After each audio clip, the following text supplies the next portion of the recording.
Hello, my name is Lou Connor. I am a member of the Nashville Bar Association and have been for 50 years and change. It is today my great honor and pleasure to interview a dear friend of a lifetime, Charlie Trost, who happens to be a law partner, was a fraternity brother, and has been around the entirety of my life, about 60-ish years. Correct, Charlie? I remember you very well in the fall of 1956, and that's been about 61 years ago, 60 or 61 years ago. Oh, Charlie, So, for heaven's sakes. To tell you. But Well, let me mention something for posterity. Oh, please. This is not my normal voice. You caught me being able to talk today. I couldn't even talk yesterday, but I've got some of my voice back today. Well, hopefully whatever the devil has put down your throat will soon all be gone. But we'll see whether we can't get through this. Let me just take it from the top with one question, and then I'm going to go back to the beginning. How long have you been an attorney, Charlie? I was first licensed in the state of Alabama in 1963, followed by licensure in Tennessee in 1964. Sounds like 50 years and change, just like the interviewer. I've gotten 2 plaques, one from each bar association. Indeed. And when and where did it all start for you? Well, I was born in Montgomery, Alabama, and after my dad, who was an accountant, got sick, we moved back to close to my mother's family in Marengo County, Alabama, down in Lansden. And that was where I grew up until my mother moved us to Tuscaloosa, and I was starting 7th grade. So Tuscaloosa was my home when I came to Vanderbilt. And my next question was going to be, well, first, one more, were there siblings? My father had 2 families. I was the youngest of his second family. I have a full sister. I had 2 half-sisters and a half-brother. They're now deceased, but my sister, God love her, still alive and well, lives in Nashville. Oh, good. And when you came to Nashville for the first time for at least any serious visits, as I heard you say a minute ago, it was to Vanderbilt. How did you decide to choose Vanderbilt, or how did Vanderbilt choose Charlie Trost? Well, I always assumed I'd go to the University of Alabama. I loved it. Couldn't think of anything else. Went to Swanee Military Academy. When I graduated, I went back home and started summer school. Then I hit a couple of fraternity parties, rush parties. And a light bulb went off in my head, which said, Charlie, this going to school, college, and living home with mama's not going to get it. There's a whole different life out there, but I'd trapped myself. So our good friend and fraternity brother, Ed Richards, lived down the street, and he'd come up here to go to Vanderbilt on a Navy scholarship.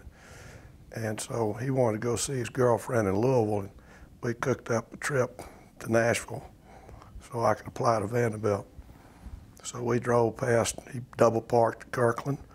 I ran in and gave him a $25 check and filled out an application, and then we hit the road to Louisville. My acceptance letter got home before I did. Oh, for heaven's sakes. And you understand now, I guess, that they take about 1 out of every 25 applicants, some absurd number at Vandy. You and I don't know how lucky we were to be born when we were, because the century of our birth had the lowest number of live births in the country in the whole century. So there were not many of us, and they had all that overhead they had to cover. So they weren't being very selective, thank goodness. And I think it would be fair to say that our academic career, both yours and mine, did not allow us to distinguish ourselves. Would that be a fair way to cover our 4 years academically? Well, if I were grading myself on social life and academics, I had a A+ in social life, probably a C- in academics. One of the things that stands out in our prior relationship was the time that we felt a need to go to New Orleans. You remember that? Most of it. And as I recall, it was about right in the middle of the school year, and we got in my green Lincoln bomb and took off anyway. Is that accurate? Well, I thought it was a Buick, but that's okay. No, I think it was. Would I say the Lincoln? It was a Buick. I misspoke. Well, given our lack of academic performance at Vanderbilt, how did you find your way to law school, anywhere? Well, it never occurred to me to be a lawyer, but I took a little sabbatical from Vanderbilt at the urging of Dean Surratt. Enlisted in the Army and ended up on a troop ship going across the Pacific in the fall of 1958. And I read the biography of Clarence Darrow and decided that's who I wanted to be. I had been the battalion S1 clerk and I was recording court martials, and I'd gotten fascinated with the whole process. So I formulated a plan to get out early so I could go back to school and get myself to law school. And with the goal in mind, I settled down, made pretty good grades, got my ship upright, and was admitted to University of Alabama and graduated Vanderbilt August of '60 and started at Alabama the following month. Well, back in those days, wasn't there a new examination that one might take in order to impress the law schools with your ability to ultimately become a lawyer, called the LSAT? Lou, we may have been in the first year that got used. I hadn't heard of it before you mentioned it to me on the porch of the ATO house. Thank goodness, because I didn't even know I had to go take one. Well, did we discuss the fact that this would be my recollection, correct me if I'm wrong, that it was a test that one took without ever having to study? And we both liked the idea of that. I'd taken a lot of tests that I hadn't studied for. But this one was what they told you not to. I was supposed to have studied for. I got it.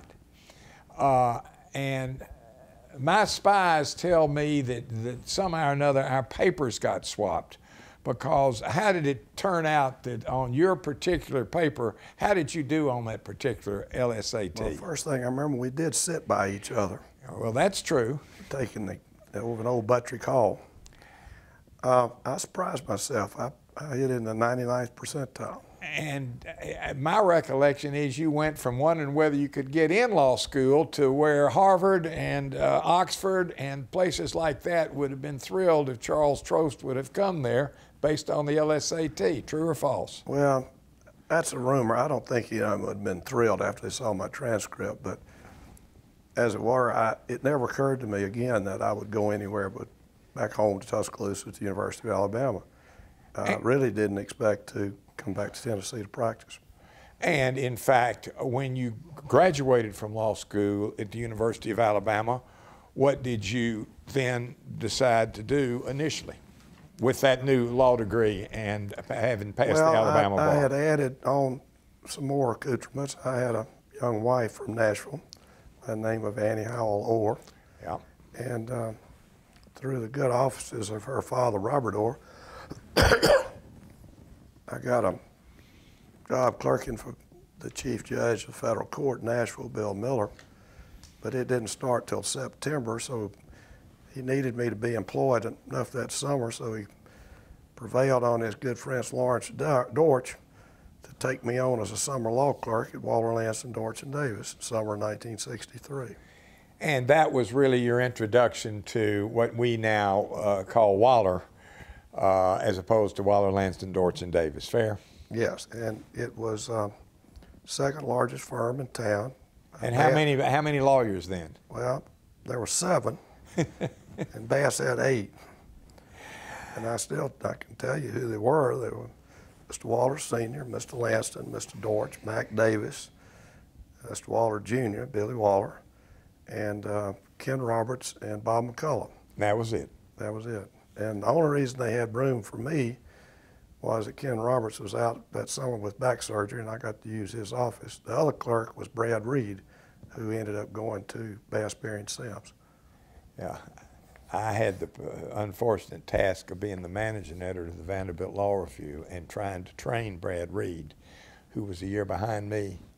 And Brad Reed only ended up making the highest grades in the history of the place. He and I had trouble communicating on the same level. He was pretty stout competition at the clerk job, but as it turned out, I went over to Judge Miller's chambers for the rest of the year.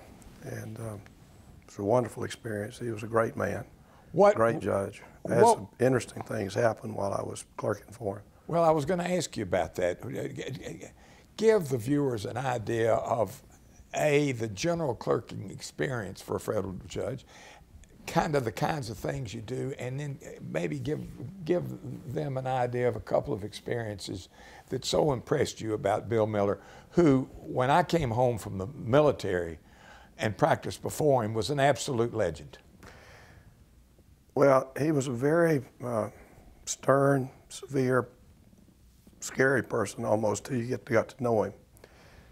He was ultra smart. He'd graduated from Yale Law School and had been in practice up in Johnson City, Tennessee, and ran against a long-serving Republican congressman up there and nearly defeated him in the primary. So the congressman decided the best thing to do was get him out of the Eastern District, and the only place he could find to park him was to appoint him as judge down here. So he was an interloper to the Nashville bar with this East Tennessean, rock-ribbed Republican, Eisenhower appointee, and a very blue Democratic community. The thing I remember most about him, beside him just being a complete gentleman, was he could dictate a complete memorandum, multi-page memorandum to his secretary, Miss Ivy Jordan, and she'd type it up and I'd look at it and it'd be letter perfect. I couldn't do that today. It was amazing. I could never imagine being able to do that. But I mean, literally, would he do that and give the case names that might fit appropriately in an opinion? I wouldn't go so far as to say with all the sites, but yeah, you give the names. He didn't do the Bill Harbison Sr. sites. No. That you and I know. He was good. He might not have been that good. But when I first got here, it was interesting. I had done my law review long paper, leading article on the Supreme Court decision in Fay versus Noria in 1962. They decided that state convicts had been convicted in state court would be permitted to file original habeas corpus actions in federal court. So when I showed up here, the court was being deluged with these writs that were being filed from the penitentiary here.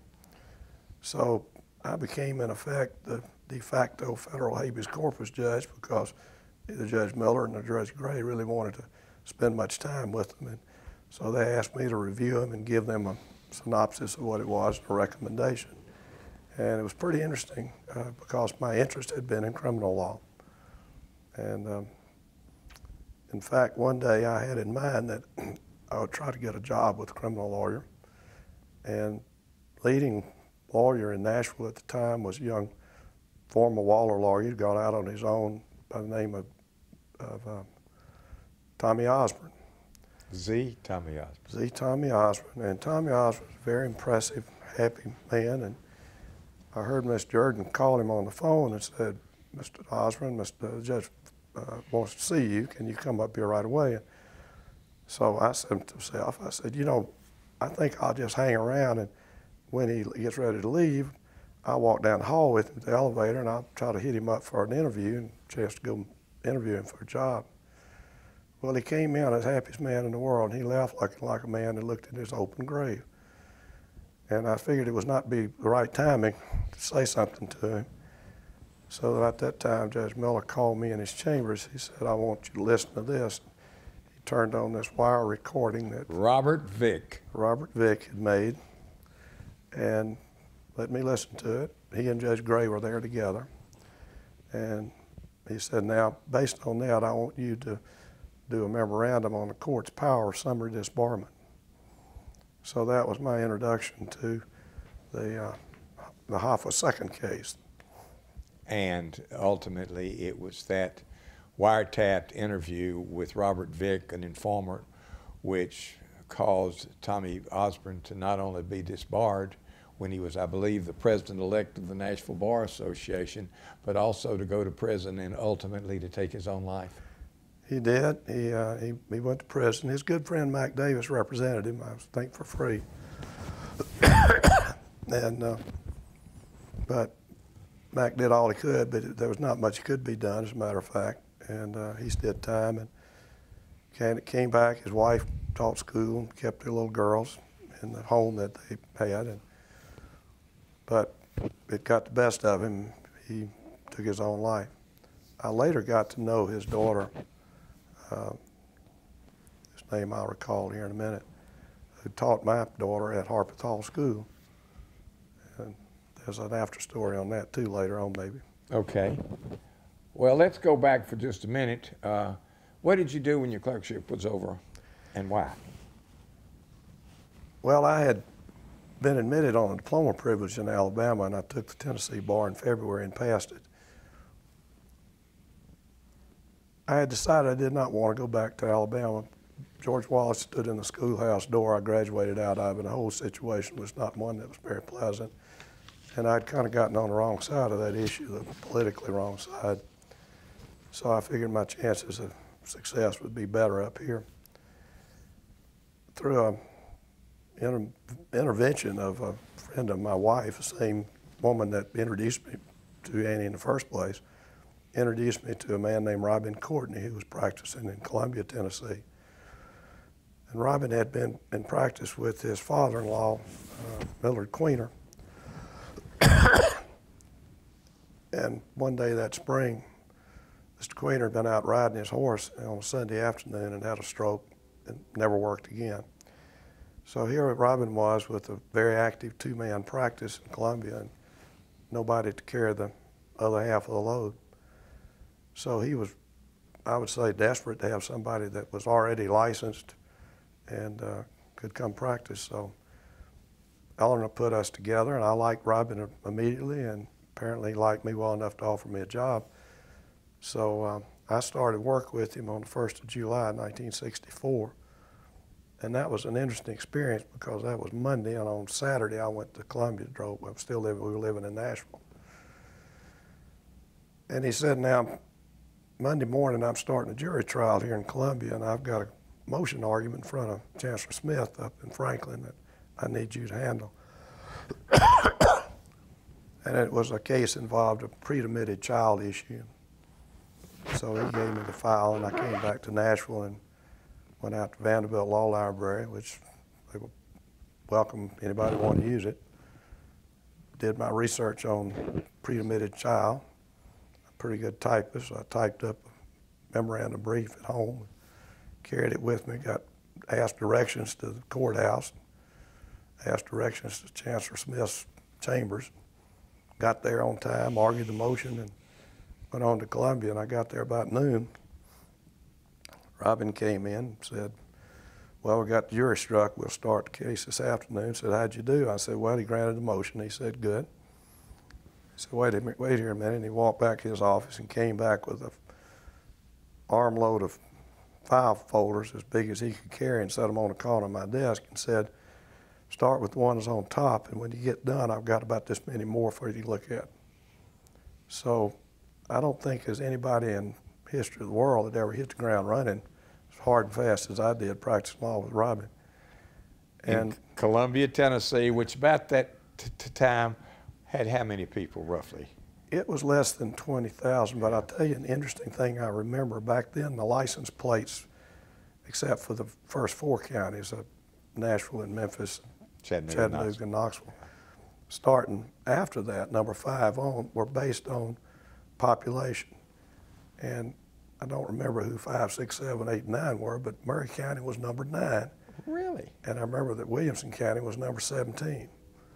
So it was bigger than Franklin, but it was still probably not 20,000. I would say between 15 and 20,000. Heavens to Betsy. Well, now, you ended up practicing law with that firm for the better part of a decade, did you not?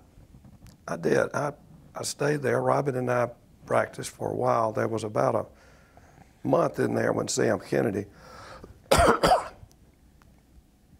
stopped being district attorney, and I think his term expired. He didn't run again. And that would be the Sam Kennedy who ended up owning the newspaper, as I recall. Yeah, and his wife Betty's father, Mr. Finney, was publisher, owner, and publisher of the Columbia Daily Herald.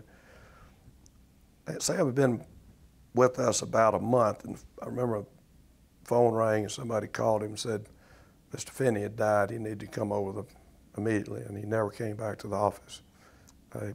It's a daily newspaper, and it didn't wait for anybody. So he had to go over and immediately jump in, being the publisher. And I guess the economics of running the daily newspaper were a little better than those of a struggling young lawyer. I never noticed Sam missing a meal. He lived pretty well. And so we, but I enjoyed having a chance to get to know Sam and work with him. He was a very kind and one of the nicest people you ever want to know. That was my experience as well. You added some other names to that law firm, a fellow named Leach and a fellow named Harden. Share with your viewers a little bit about them. Well, a couple of years into that practice,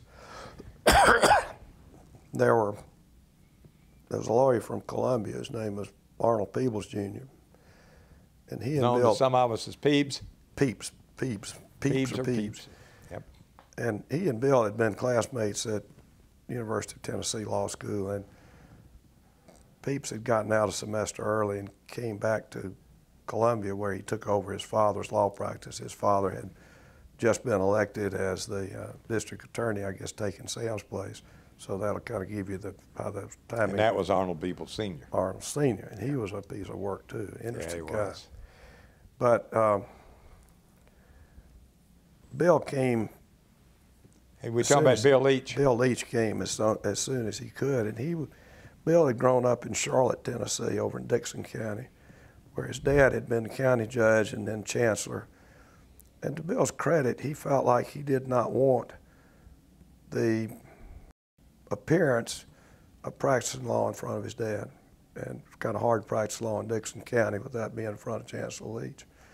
So he took Peeps up on the offer to come join him and form a little firm of Peebles and Leach based on what business it was that Arnold had.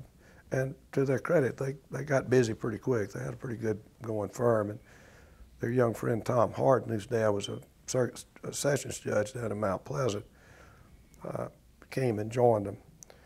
A number of things happened to Peeps, none of which were very good. I was going to say none very good. It was a divorce.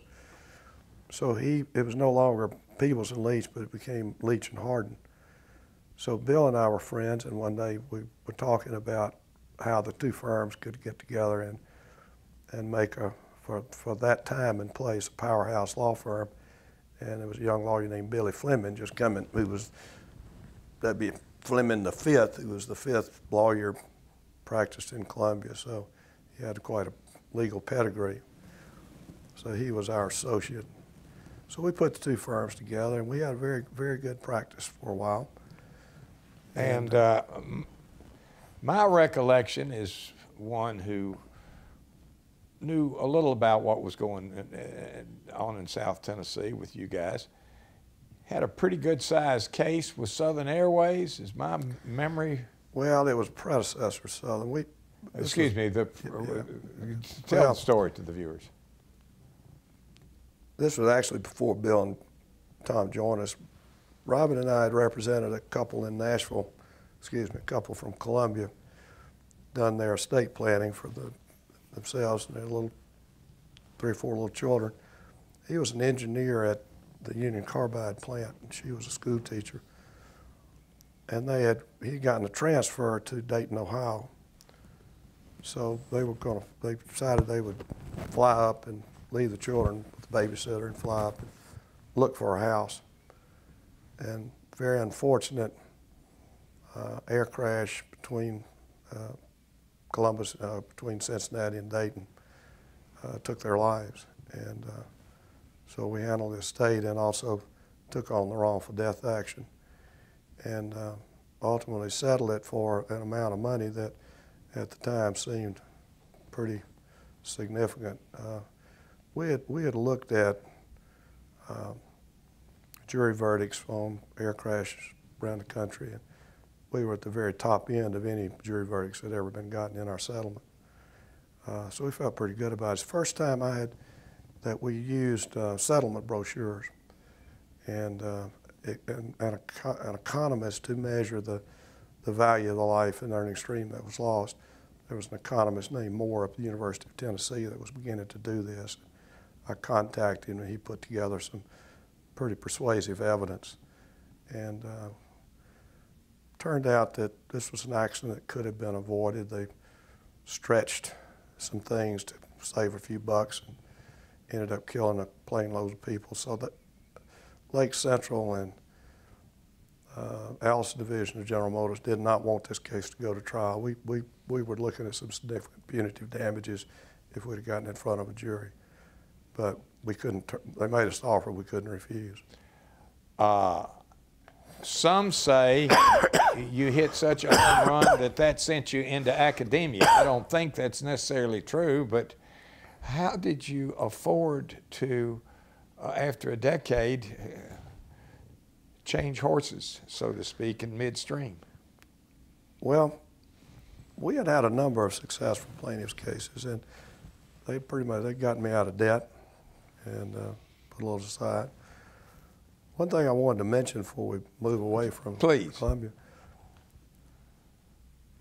As I said, I went down there in July, and back then, every time the grand jury met, you had to show up, and the judge would appoint you on criminal cases for people that needed a lawyer.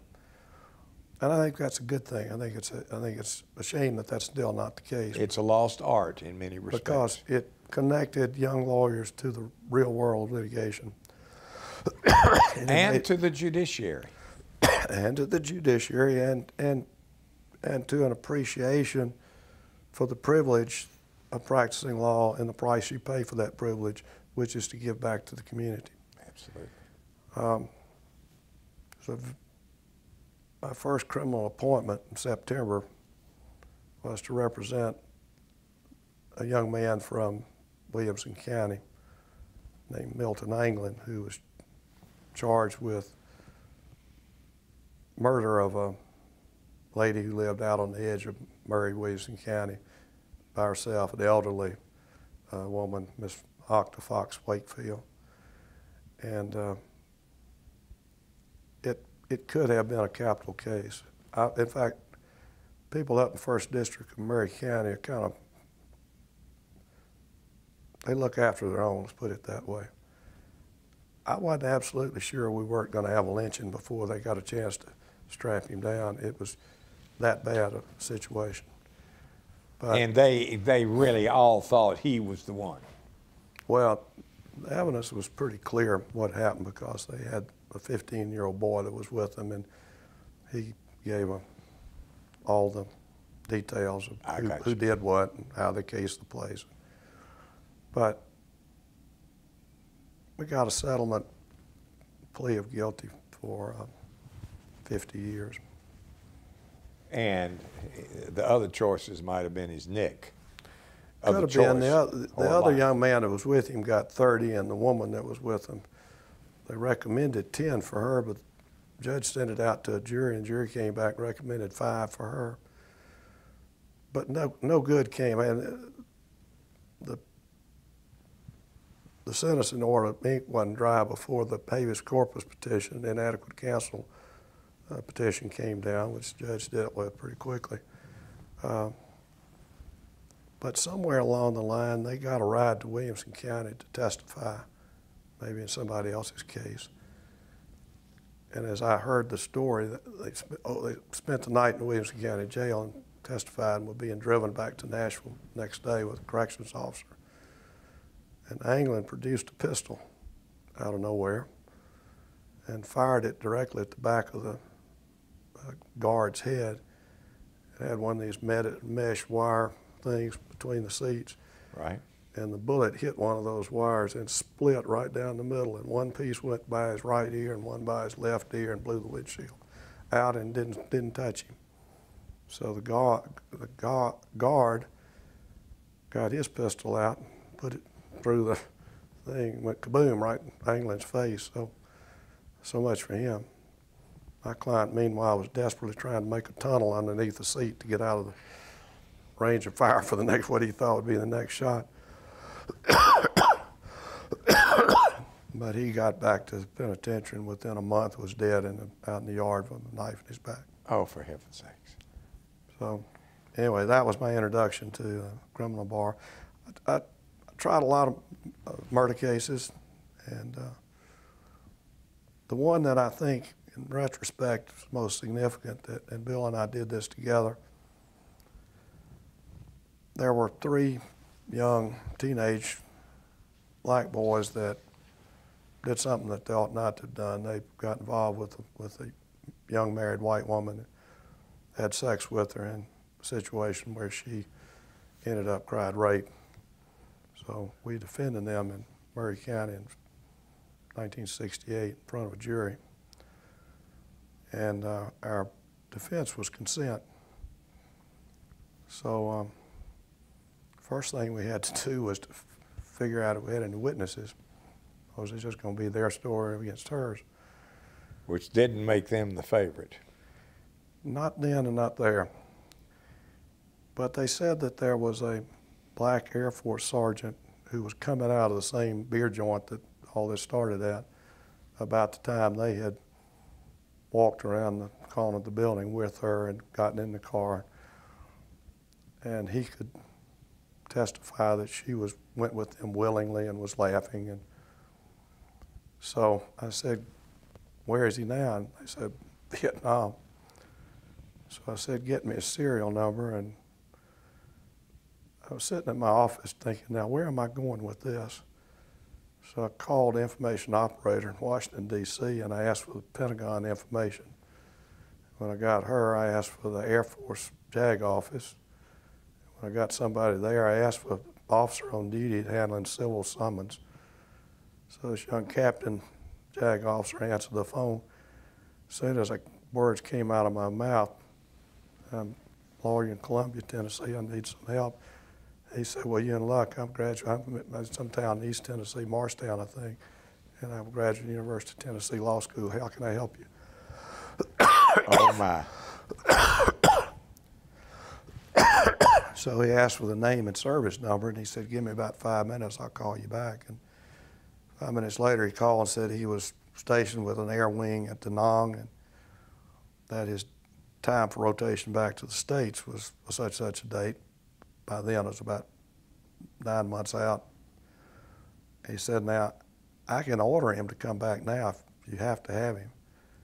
But if he comes back early, you have to pay for his travel." And I said, my clients don't have that kind of money. He said, "Okay, then here's what I can do. I can cut orders today to have him report to you, and you'll be his duty station until you release him." And that's what he did. And I said, "Can you send me a copy of the orders?" He said, "Oh, yeah." So on strength of that, I went to the judge and said, "I need a continuance to this date."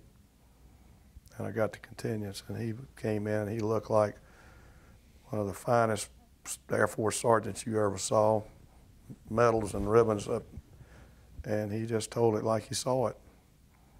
So after about and it followed exactly the version that your clients had given. Yeah, and he never even had a chance to talk to him. He just came straight to my office. I asked him what happened. He said, "Man, I remember." I was surprised. I said, "Why?" He said, "Well, here's this young white girl laughing, carrying on with these boys, walk around, got in their car, and they drove off." So anyway, 2 interesting things out of that, Lou. One, we had been hired on a recommendation of Reverend James Harris, who was the local NAACP head at a Baptist church there in East Columbia. And the day of trial, about 30 minutes before we getting ready to start, doors open and 3 elegantly dressed black gentlemen walk in, one of which was Avon Williams. I deduced later the other 2 were from New York, from the Legal Defense Fund, NAACP. And they came up and introduced themselves and said, "Mr. Leach, Mr. Trost, we thank you for your help with these boys, but we're going to take over the case now. We don't need you anymore." And we were a little dumbstruck. Heavens, yes. And Reverend Harris said, stepped between us. He said, "That's not going to happen." He said, "We don't need you down here. Mr. Trost, Mr. Leach got this case under control. Said, what I want you to do is go get in your car and drive back up to Nashville and stay the hell away from here. And so it was they did? Well, they didn't have much choice at that point. The other thing that... And, well, go ahead, because I want to know how it worked out for everybody before we leave Columbia. Well, the jury acquitted him, and so far as I know, that was the end of it. I don't know what ever became of them. I didn't keep up with them. But they walked away free men. They walked away completely free, but the jury almost hung, scared us to death. But finally, they were out, and they were out, and they were out, and they finally came in. And we found out later that the lone holdout was the only African-American on the jury, who was an older woman, and she felt like those boys had violated the code, caused disrespect on their community, and should not get scot-free off of it. They ought to be punished in some way. So I'll be darned. You just never know what's going to happen. Footnote on Reverend Harris. There was a lady in Columbia named Dora Hardison who would come and spell my wife for on Friday. We had Mama's Day off, and take care of our 3 little children. And then we got where we would invite her, ask her if she would come babysit, and we'd come up to Nashville to play on Saturday night, stay overnight. She'd have to come to our house and stay with our children. So she said, Annie, I don't mind babysitting your children, but my husband's not well, and I'm not comfortable leaving him at home at night. He may need me in the night. So do you mind if I take your children out to my house? We said, no, of course not. Annie says, her house is probably cleaner than mine. And then she would get them dressed up on Sunday morning and take them down to church with Reverend Harris Church. So after this trial was over, some good time after that, he and I did some political things together. He said, I saw your babies in church with Miss Hardison. And the thought crossed my mind, and I asked him,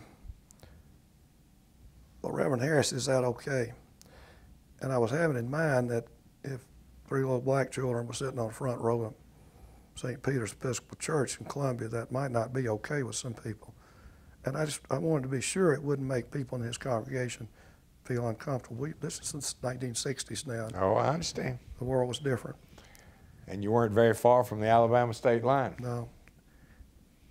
He misunderstood. He thought I said, are they okay? Not is that okay, but are they okay, meaning are they safe, well, taken care of? And he kind of bristled a little bit and said, of course your children are okay with us. But, Trost, you need to know, in my part of town, your babies are safe as in their mama's arms. Said, nobody over here is going to hurt your babies. So that made me feel good. I hope you cleared the record on what you had actually said to him. Or did you just let it lie? No, I did. I said, well, I understand. That's not what I meant, but thank you. He was a good man. One of the things we worked on was to amend the charter the way it was set up originally. City charter was, they had 5 councilmen elected at large, and then they elected a mayor and vice mayor. So what we ultimately ended up with was a 5-member council plus a elected at large mayor and vice mayor, but the 5 councilmen were by districts. And the 3rd councilmanic ward was predominantly African American. So it assured that there would always be representation of that part of the community. Wonderful. So that chart, I talked to the city manager recently. He said, oh yeah, we're still operating under it. It works pretty well. Now, how is it that you went back to academia? First of all, as a student, and then in your initial professorial role. 10 years later, small town of Columbia, very successful practice with high-ranking people who, highly regarded people, one of whom became the Attorney General of the state of Tennessee. Yeah, look. And later your law partner elsewhere. We can talk about that in a minute. But Well, Bill and I both took a change in direction of what we were doing, and probably for different reasons. I enjoyed practicing law, and I enjoyed criminal law, and I enjoyed plaintiff's work. But a couple of things had happened, and that world was changing. Number one, as I mentioned, we had public defenders, so the appointed cases had gone away. Number two, drugs were just getting started, and the only people that could afford to hire criminal defense were successful drug dealers. yeah, In fact, I defended the first marijuana trial that was ever had in Williamson County. I'll tell you about that in a minute if you want to hear. But in part, I saw that business going in a direction I didn't want to follow. And legal advertising was pulling all the good plaintiffs' cases to people who were advertising, and I didn't feel comfortable, still don't feel comfortable with lawyer advertising. never could we? We just didn't know how to do that. It was just not. My view, Lou, and I'm sure it's anachronistic now, is that I felt like a lawyer should be retained by a client based on his reputation. And I never wanted to be in a position of having directly or indirectly asked a client for his business, because I always felt that if you do that, then the balance of the relationship is shifted slightly, and you were no longer in control of the relationship. Because when they started asking you to do things that you didn't want to do, and you started to push back, then the response would be, well, you asked for the representation, so now I get to tell you what to do.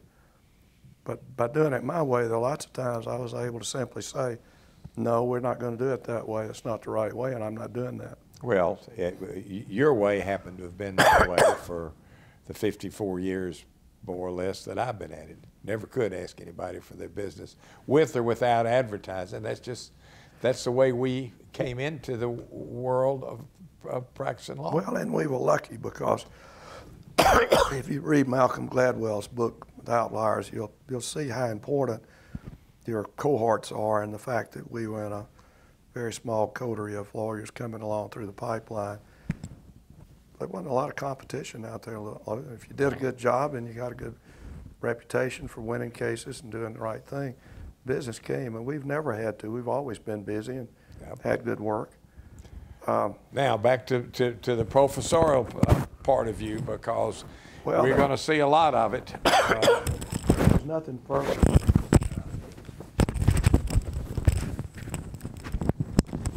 There was nothing further from my mind when I was going to law school than being a tax lawyer. I took some tax courses, didn't excel in them, but my father had been a tax accountant. I don't think that played into the equation. But I had started doing some things that involved tax work for clients that asked me to get involved, doing a tax-exempt municipal financing for a client. It's pretty interesting work. I set up one of the first, if not the first, professional medical association, and set up the retirement plan, doing ERISA work. So it occurred to me that maybe if I had a tax degree, that I could do more of that work. It would be a more interesting and potentially lucrative practice. And it was just about the time that the word specialization came on our radar. Correct? Well, I think what the handwriting was on the wall, that the jack of all trades doing. There are still lawyers out there that do it and can do it, and my hat's off to them. But the world was getting more complex, and I thought that being a generalist in the world of specialists was going to be a tough road to hoe.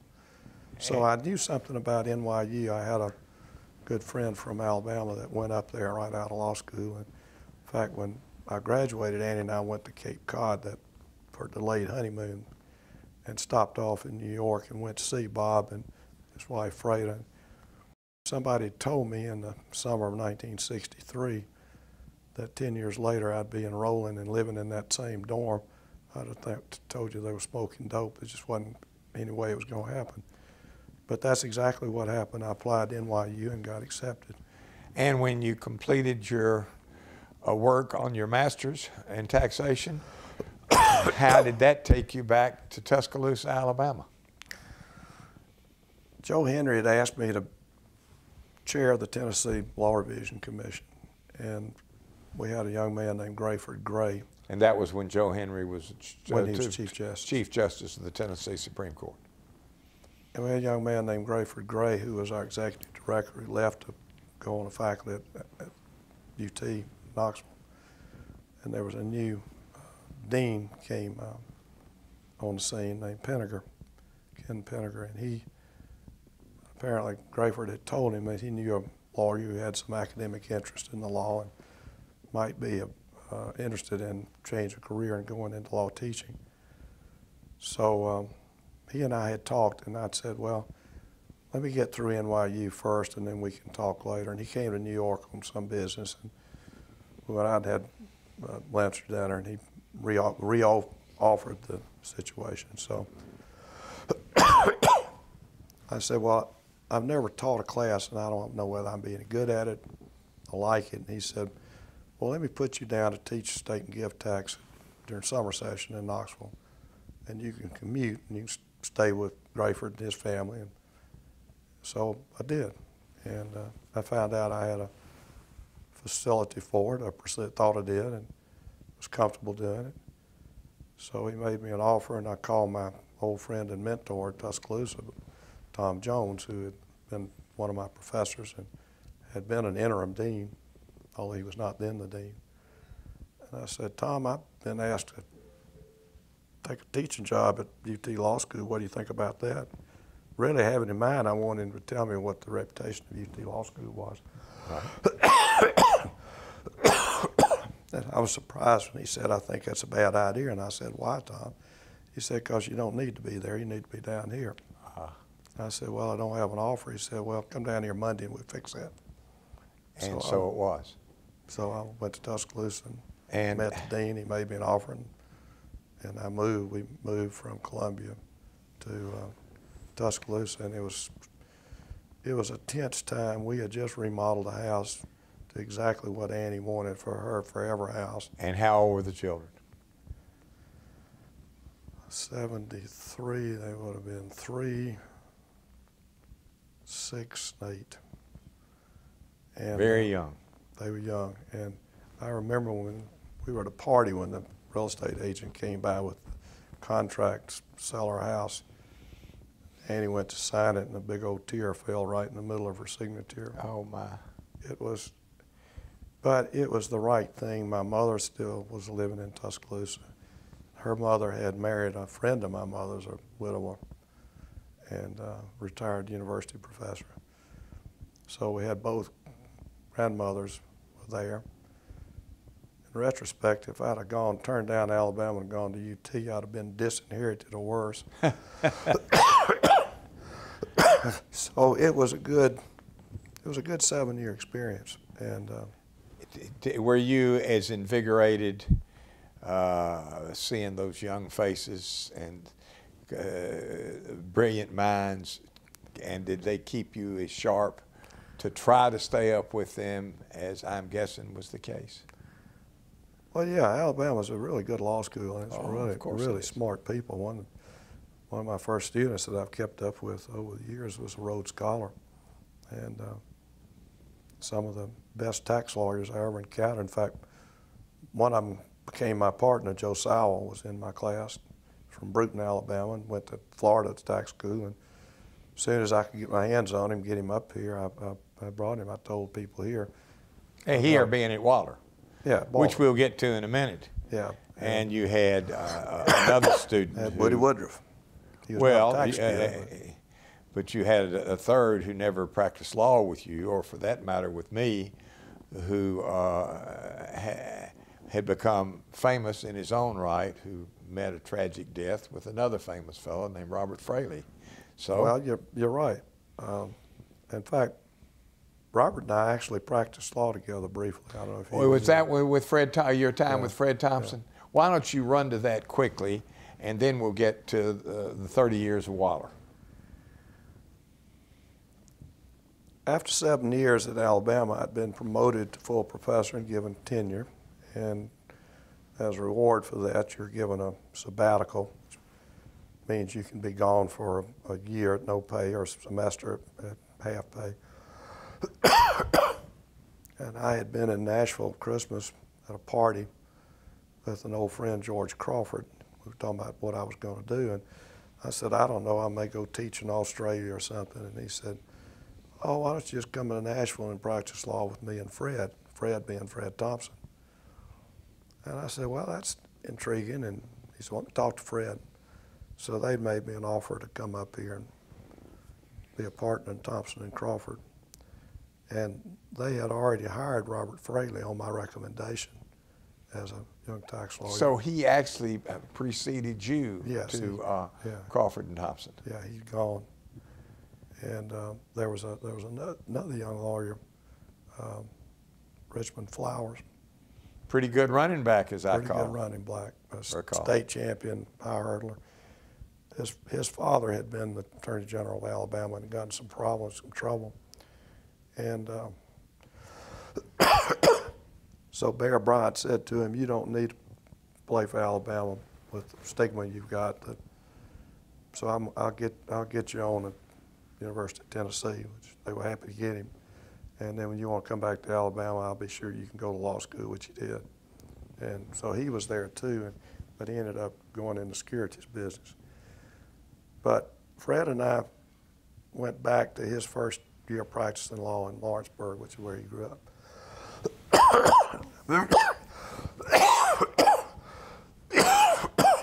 And by sheer coincidence, I defended the first jury trial that he ever represented a client in, a plaintiff's case, and Circuit Court in Lawrence County. We ended up with a hung jury 11-1. We always claimed that we didn't know who had the 1. That you had the 11, right? I told him, and I thought he had the 1 going in, but that's Lawrence County. But anyway, Fred was then and is now a good lawyer and a good friend. And so we practiced together from the early summer. I had in mind, Lou, and this is crazy to think about it, I had in mind when I decided to take this sabbatical, I didn't tell people in Alabama that I was not going to go back, that I wanted to get my children in better schools up here. So I sold our house in Tuscaloosa and we bought a house in Belmont, and I put 3 kids in private schools and sat back, took a brief breath, and how in the hell am I going to pay for all this? Which was somewhat of a challenge. It wasn't work. It was not working. Fred and George were very generous, but even so, it was not. The math wouldn't work. The math wouldn't work. How did Waller, Lansden, Dortch, and Davis come on the scene? Well, the first thing to understand, I had in the back of my mind all along that I would probably end up with Waller, but I'd had no contact with him for years. So one day I ran into Since your clerking days? Well, we'd had some contact in between, but that's you weren't certainly physically present. So I ran into Mac Davis on the street, and 5th and Union, and he said, "What are you doing? Are you still in Columbia?" I said, "No, I'm practicing law with Fred Thompson, George Crawford." He said, "What kind of law?" I said, "Tax law." He said, "You tax lawyer?" I said, "Yeah." He said, "Man, we need you over at Waller." And Jim O'Hare had been their tax department, had left to form O'Hare, Sherrard and Rowe. So, long story short, Waller made me an offer, and I told Fred and George, I said, "Friends, I'm sorry, they've made me an offer I can't refuse. It's enough to actually live on." And to their credit, they were very good about it. And Fred and I continued to share clients and make referrals. A lifetime friendship. And in fact, I personally and Waller in general do some legal work for him from time to time. And so it's been a great relationship. And George did find himself. Say again? George Crawford did find himself. Yes, he did. He ended up in the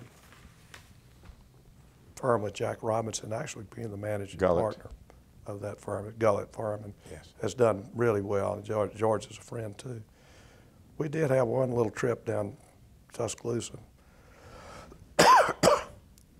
Woody Woodruff and I decided that Fred Thompson looked a awful lot like Bear Bryant. So we concocted that we needed to get Fred to make a Bear Bryant movie. And Fred said he'd be willing to think about it. So we went down to Birmingham and met up with the family of a young man who'd been Bryant's first All-American quarterback. And I'll call his name in a minute. And they were with it. And then we went and talked to the president of the University of Alabama and the athletic director. And they said if Paul Bryant Jr. will do it, we're all right to make it as an official Bear Bryant movie. There'd been one made earlier that did not get the support of the university or the Bryant family, and it ended up being made on the Agnes Scott campus. It sort of spoils the whole effect. Well, we had everything heading in the right direction, and I was going to be a movie mogul.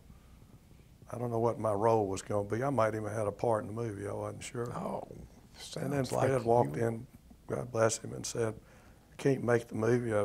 Howard Baker's talked me into running for the Senate. So I told Fred, we'll just put it on the back burner where it still sits simmering. And if he doesn't keep on getting older and older, he's already older than Bryant was. So I'm afraid that we may have passed this by. Passed they've his got prime, a lot of makeup. All right, back to Waller. When you rejoined Waller, or joined it really as a lawyer for the first time, roughly how many lawyers did they have? I made number 19. And as we sit here today, total firm, roughly how many are there in our 4 offices in Austin, Memphis, Birmingham, and Nashville? Roughly. Lou, I've lost count, but it's significantly over 200. And you got any idea just what we've got here at home base in Nashville now? Probably close to 200. I'd say you're pretty accurate in all respects. And you have been around and part of all of that growth for the last 30 years, have you not? Up until 2 years ago, the only period of time I didn't actively practice with Waller was in the fall of 2010 when I accepted Governor Bredeson's appointment to become the Commissioner of Revenue. I'm going to get to that in a minute. But other than that, yeah, it was all day, every day, full-on law practice. And were you able to accomplish the goal that you had set out to achieve when you decided to light out and obtain the skills to become a specialist in this field of taxation? Well, over time, and with some good help, we were able to develop what has become one of the largest and most highly recognized tax groups in practice, and particularly in the Southeast United States. I can't count exactly, but we're probably north of 15 members of the tax department, and cover a whole range of abilities. Our partner, Lee Griffith, came shortly after I did, and has been a stalwart partner in carrying that load, making it happen, and others as well past that. But yeah, we've done a good job. When I first started, I was the tax department, and I did a little bit of everything. But you that later developed a subspecialty of what I consider to be high note, did you not? Well, because of some referrals, one from HCA, I got a fairly high-profile case that tax case that ended up in the Tennessee Supreme Court.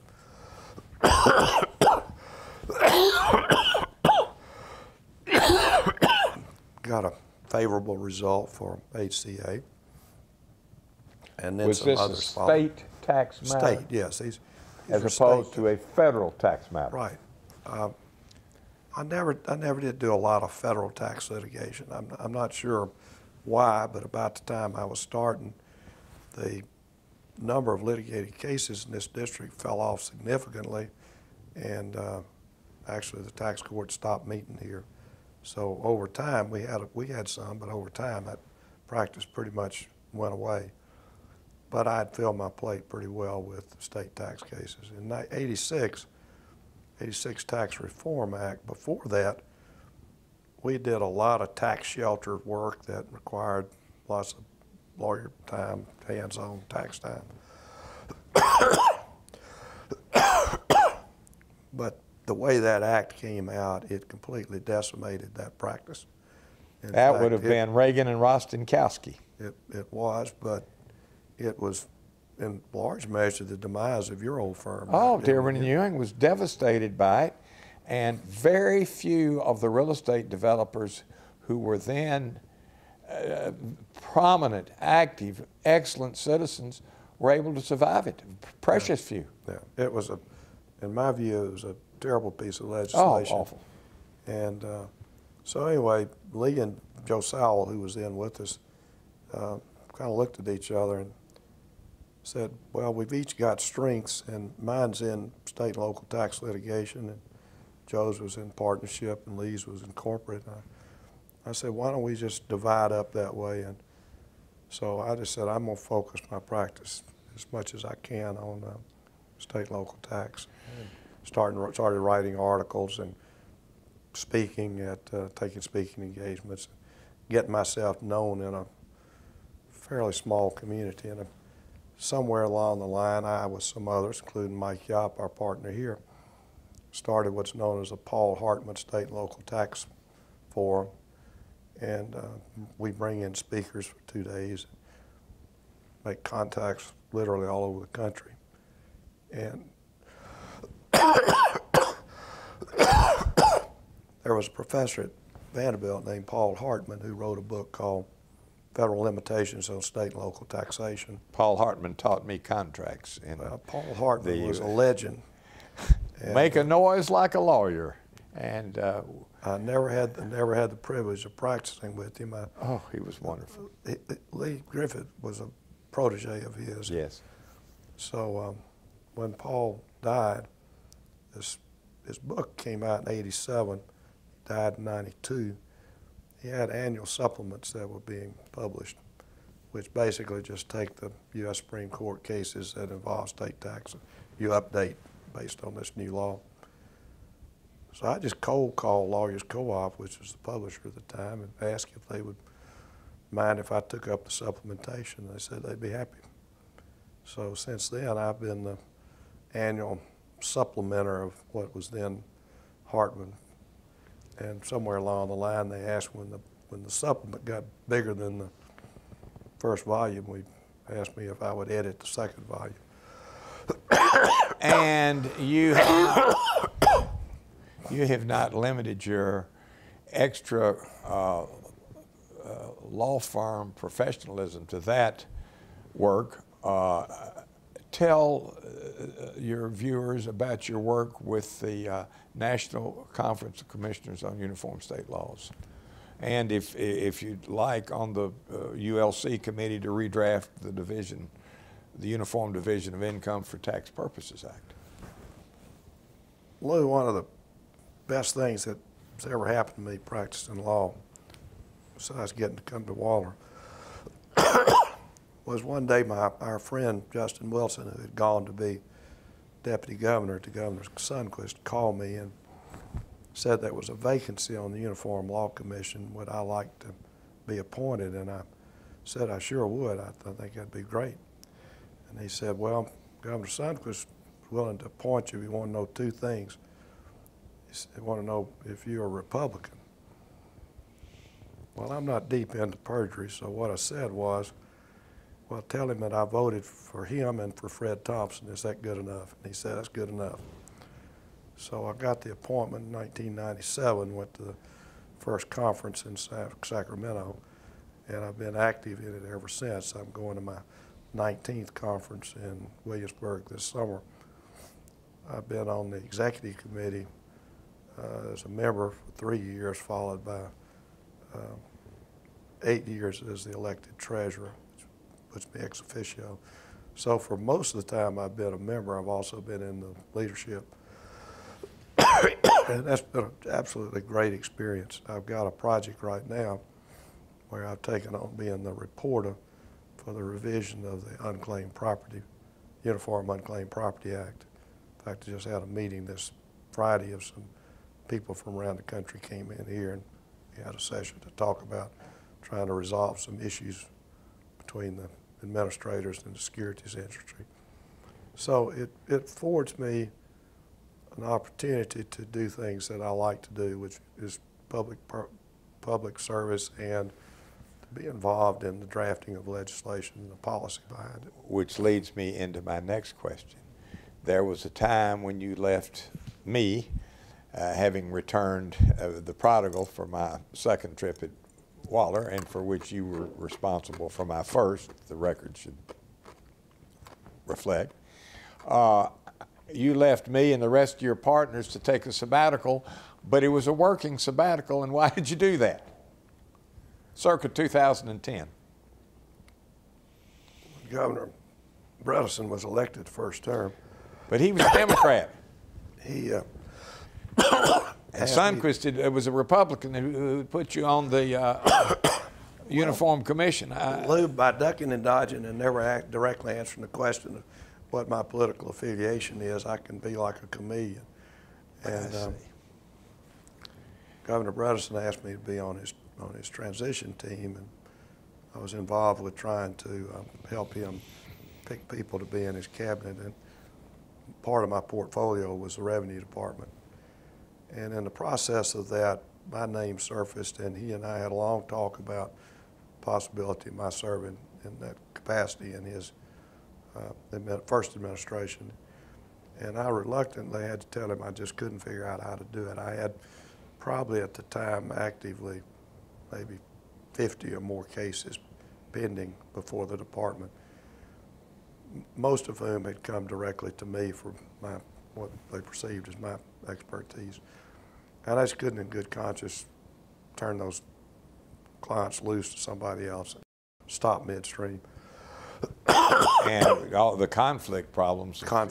So would have been horrific with somebody else from Waller taking those cases, with you having to become the ruling commissioner. Gosh, that would have been a nightmare. But it did give me an opportunity to recommend the person he appointed as Lauren Chumley, who then brought in my predecessor, Reagan Farr, who became a friend. Reagan had decided after he was first the deputy commissioner, and then when Lauren left to go to work with the accounting firm, he became the commissioner. But as they were on the countdown to the end of the second term, Reagan and his colleague Matt over at the Commissioner of Economic Development, Matt Kisber, started a business, and so he needed to get busy with that. So he resigned and recommended to the governor he appoint me as his successor.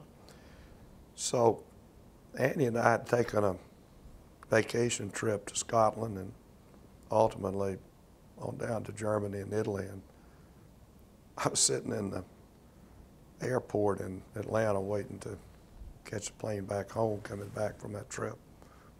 Phone rang, which surprised me because I told my secretary, it was an overseas phone. I said, don't want anybody to call it. Would that be Amelia? As my secretary, I had to talk about Amelia before we leave. Well, I was going to get to her. Yeah. Well, it was Reagan, and he said, Governor wanted me to call you and ask you, would you accept appointment as Commissioner of Revenue? And I said, well, Reagan, let me think about it. He said, well, don't think too long. He needs an answer right now.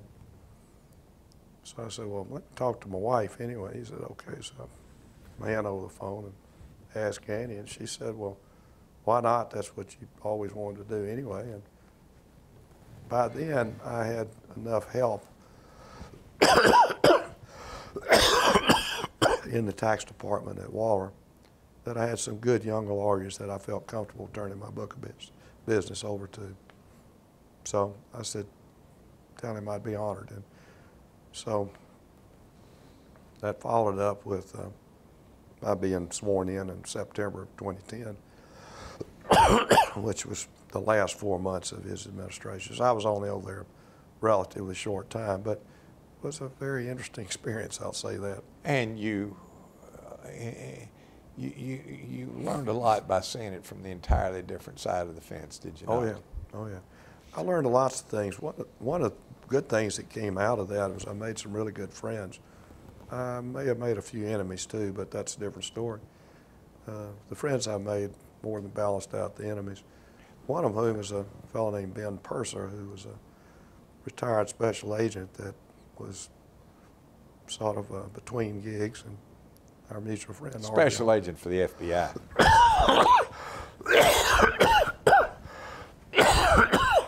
So, and in charge of the Nashville office at one time. In charge of the Nashville office of the FBI, and he agreed to come work for the department as assistant commissioner for compliance on the recommendation of our friend Aubrey Harwell.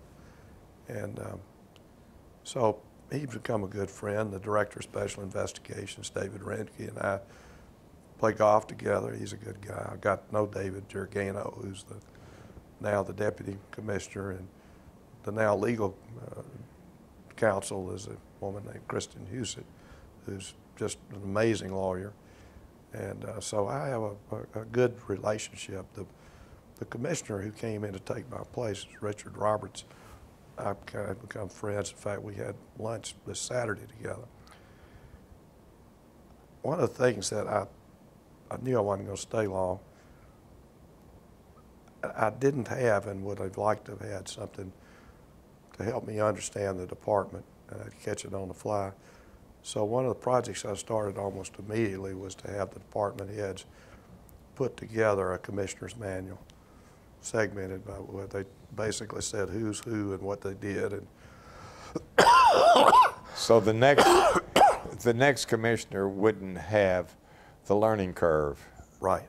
So when there was some discussion when Bredesen appointed me that maybe he wanted somebody that could transition into the Haslam administration, and so I had Governor Haslam's was considering that, and to his credit, he called me right before his inauguration, or a few weeks before, and he said, I just wanted to tell you that I've decided we're going to go a different direction. We want to appoint our own people. And I said, I perfectly understood. I appreciated his courtesy in telling me that. I said, whoever you appoint, would you please tell them to call me, and I'd like to meet with them and get them started. So shortly after that, Richard Roberts called. He's from Greenville, Tennessee, and had practiced law with the Baker Worthington firm, and had been in Nashville, and just somehow our paths had not crossed. But I invited him to come over, and first thing I said to him, I said, I know this is awkward. You're sitting over here looking at me, wondering if I resent the fact that a couple of weeks from now you're going to be sitting where I am and I'm going to be gone. I said, take that out of your things to worry about. I'm happy. And Governor Haslam has made the right decision. I'm going where I need to be, and you're going to be coming where you're needed. And it was a brilliant appointment, because Richard not only is an excellent lawyer, but he's a businessman. He's had real hands-on experience managing a significant business, Ford Air. It's a freight handling company. And he knows about collections. Well, they need to know about collections over there. Okay. He knows about the real world of computers and business records and all that. So he brought a businessman's perspective to that commissioner's office that's been needed for years. Before we get too far afield, I want to get back to your secretary. When I first came to Waller, I was assigned to share a secretary with Billy Waller, who became a dear friend. In fact, I was one of his executors of his estate. I remember. This young lady's name was Amelia Frazier, and she was a dainty little delicate redhead, almost thin, played the piano and sang at the Baptist church, dressed in pinafores and frock. And she was married to a guy named Larry Frazier, also known as Heavy Duty. He was a biker, a Hell's Angel. And it was a little bit of a contrast, but that didn't last too much longer. She and I have been together as my assistant now since 1981, so we're looking at coming up on 34 years. So we've kind of grown up together. Explain the relationship when she remarried several years later to her now husband, Martin Workman, who's a wonderful man and great husband for her. She asked me if I would give her away, which I did. And on the condition, I said, but this one's going to take, you're not giving him back. She's become like my third daughter. You know, time won't permit us to do this justice, but the relationships that you and I were able to establish, as with others of our generation, with secretaries, administrative assistants, whatever name they now use, is, I fear, also a lost art for a variety of reasons. Certainly not all of them bad, but certainly not all of them good. But let me, if we can, do a couple of things before we get to the final chapter. And ask you first, all these things you've done in your life, the last of which we haven't gotten to yet, which is... well, the last of which I haven't gotten to yet, I hope. Well, no, I'm talking about is wearing wine down practicing law at Waller. Okay. And you know where I'm going eventually. But two things quickly. As much professionally as you've done in your life, do you ever have any time to relax? Have you ever had any time the viewers might want to know? Lou, I'll say it this way. One time Lee and I were exhorting our younger partners to work hard and build more hours. And I said, let me and Lee be an example to you. Between us last year, we built 4,000 hours. And Lee kind of looked at me, and I said, Lee did 3 and I did 1. I've always had the view that this was not a dress rehearsal. And I've seen lawyers who, it is a jealous mistress, but I think you have to get your life in balance. I think it's important that you get your life in balance, and you need to have things like you have golf and things that interest you and keep you balanced. I like to travel, and I like to read, and I like my solitude. And you got a little place up the creek. Do you not? In the greater Centerville area? Well, about 15 years ago, I found a little piece of property on Mill Creek, which is a spring-fed creek where the TWRA puts little rainbow trout and give them opportunity to grow up into big rainbow trout if I don't come catch them first. So Annie and I built us a little weekend cabin. We were just down there this Saturday, and that's been a great. Did keep for a long time a big garden. I've got a travel trailer and a pickup. We take off and take long driving trips around the country. And quickly give the viewers an overview now of your children and grandchildren. Well, those little children I took to Tuscaloosa grew up well. When we came back here, I enrolled Caroline in the 11th grade of Harpeth Hall and Henry at the 9th grade of MBA and Edith in the 6th grade of Harpeth Hall. They all did well. Caroline went on to William and Mary when she graduated with honors. Henry went to Georgia Tech, co-opted, And besides a mechanical engineering degree, the best thing he got out of Georgia Tech was a beautiful, smart wife named Lynn, who was an industrial engineering graduate, top of her class in the top program in the country, smart as she can be. And my beautiful baby daughter Edith married to Miles Kirkland. And so Edith and Miles have 3 children. Millie is, Caroline Miller is 14, and Carlisle Turner is 12, and Augustus Trost Kirkland, known as Gus, is 10, and they are a lot of fun. Henry and Lynn have 3 beautiful daughters. Eliza, 17, junior at Arpathal, just made her first C, he told me this weekend. Oh, my heavens. And, but she's in the college-looking mode. 15-year-old Marguerite, who's taken on being involved with crew. Who ever thought of Arpathal rowers? She's taking it so seriously that they're having to take her over to the Smoothie King after rowing session just to keep weight on her. She's taking it off so fast. Oh, gosh. And then Evelyn in the 6th grade, she's just full of herself. So we have a wonderful family. And the good thing is they all like each other. Wonderful. Well, Carolina. Oh, yeah. What's Carolina? She ended up eventually going to law school at Vanderbilt and clerked for Judge Wiseman at federal court for a couple of years, and then came to Waller for 7 years. Was up for partner and told me she did not want to become a partner. She was single at the time, and she said, I just don't have a life, and I want to have a job where I can have control of my time.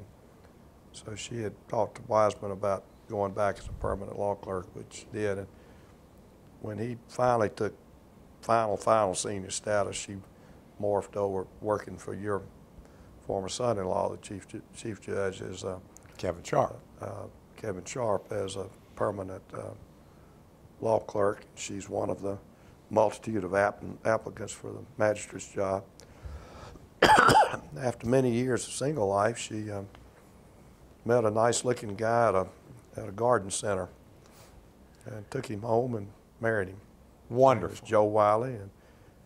And my daughter Edith, it's funny, she said, Dad, I knew it was serious when I saw them together because for the first time, Caroline was acting like a girly girl. Oh. And so he's a commercial pilot, and they have a great relationship, a lot of fun together. All good. I'm happy for her and for him both. All right, last subject. How long now have you and Annie been married? Coming up on an anniversary. We were married in June of 1962. Oh, you're 2 years last year in law school we were married. Sounds to me like you're a 52-year guy, not a 54-year. But all's good with Annie. Annie and I finally figured out if we'd made it this far, we'll make it to the finish line. Now, in wind down, as I call it, you and I have a little different approach to wind down, but not entirely. You've gone back to one of your other loves, in part, have you not? Well, you're talking academia. About Annie and I had talked from time to time about my interest in going back to teaching, and she said, well, I hope you and your second wife are very happy in Tuscaloosa because I'm not going back. So I finally put that out of my mind, and I figured Vanderbilt was already full up. And one day I picked up the paper and I opened up the art, and it said, Belmont announces opening a new law school. So I turned and I said, Annie, look here, they're bringing me one. And so they did. So strange how things work. I was familiar with Belmont. I have great regard for it, but I never had occasion to go out there until that very same day. I had signed up weeks earlier for a lunch and learn at Belmont. So I went, and when I got there, I met an old friend who works in the development office. And she said, you need to apply. And here's the name and address of the provost. She'll be collecting applications until they select a dean. So I came back, me, and got her to dust off my academic resume, Your portfolio. my curriculum vitae, Yes. and listing all the tax courses and other courses I'd taught. And I'd kept my hand down a little bit. I'd Taught at Vandy for a Vanderbilt while. a couple of times, and I told you I taught at Tennessee. So I had a 3-school to show, sent my resume in, and a few weeks later I got a call from Jeff Kinsel, the new dean, said he was looking at resumes and wanted to meet me for lunch. So we had lunch over at the Capitol Grill, and he said, "Are you serious about going back into teaching?" I said, "Yes, sir." He said, "You really want to come teach?" I said, "I do." He said, "Well, I want to hire you." But he And said, so you became the deputy dean in the beginning, well, didn't you? that's a different story. But he said, "I can't hire you until I need you to teach, and yours are upper level courses." So I didn't go out there until the 3rd year was in operation, and then started teaching the tax courses. But in the meanwhile, I was helping him vet professors that he was interviewing and introducing them to judges and lawyers and Waller and people. In fact, he invited me to come interview Judge Gonzalez when they were considering hiring him. So I got to meet him at the front end. That would be also United States Attorney General. Yeah, the Attorney General Gonzalez. Alberto Gonzalez. Who's now the dean. Your boss. And now my boss and golf playing buddy. But we were driving along, and in the meanwhile, I had gone to the Department of Revenue and was coming back out, and I said, I knew I was coming back to Waller, but as of counsel, and not pick back up where I was. And I kind of wanted something, and I said, well, I'm kind of being your associate dean for external affairs. And he said, yeah, and you're doing a good job of it. And I said, well, why don't you hire me? And he said, well, I don't have a salary line. I can't afford you. You're not in my budget. I said, can you afford $1 a year? And he said, would you do it for that? I said, well, it'd be a raise. So he said, okay. And so I became the associate dean and got an office out there and got in the initial materials, and can lay some claim to having been there at the beginning. Then when time came, he said, all right, you ready to start teaching? I said, yeah. I said, does it bother you? I'll be 75 when I start. And he said, not if it doesn't bother you. It doesn't bother me. So now that I'm 77, I got 2 years behind, and I signed my next year contract actually today. And what courses are you now teaching?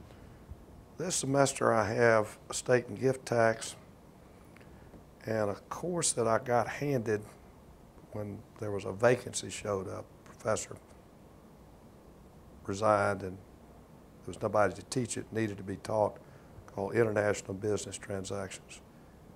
And I went into it kicking and screaming, told the dean I didn't know anything about it. He said, nobody else does, so you can learn it as well as anybody else can. But I found it fascinating, and I got myself involved sufficiently that I just got back here a couple of weeks ago from 9 days in Vienna, Austria, as the faculty coach of a team of students that went over to participate in the VIS International Commercial Arbitration Moot. And Lou, it was amazing.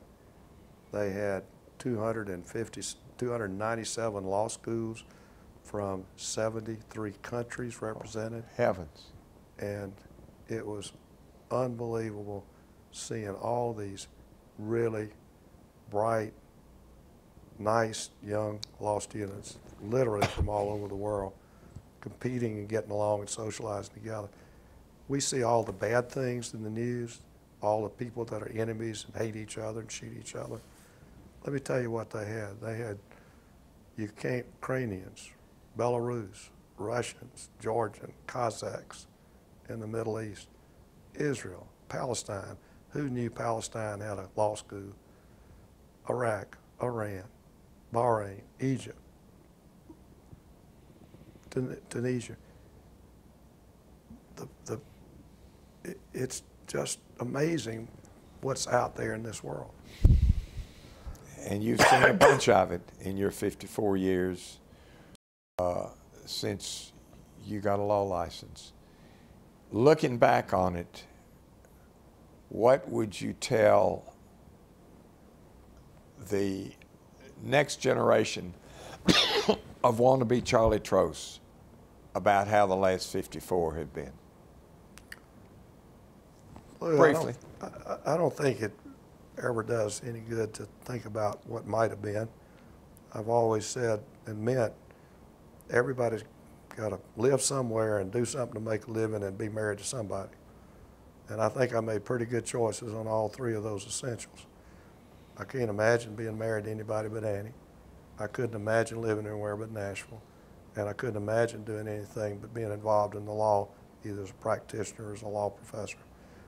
I've been blessed to have had opportunities or have had the willingness to take opportunities to have a varied career and taken some chances that have panned out. But a lot of that was your own initiative, Charles Trost. A lot of it was my own initiative. You bet. So what would I say to a young student? Don't be afraid. Take risk. If your heart tells you to do something, do it. It's not a dress rehearsal. We don't get to come back. Now, we may go somewhere better, but we don't get to do this, we don't get to do over here. So the things you want to do them now. Wonderful, sage advice. Charlie Trost, it's been an honor and a pleasure for me. I think anybody who sees this interview will understand just what an incredible treasure you have been to the Nashville bar.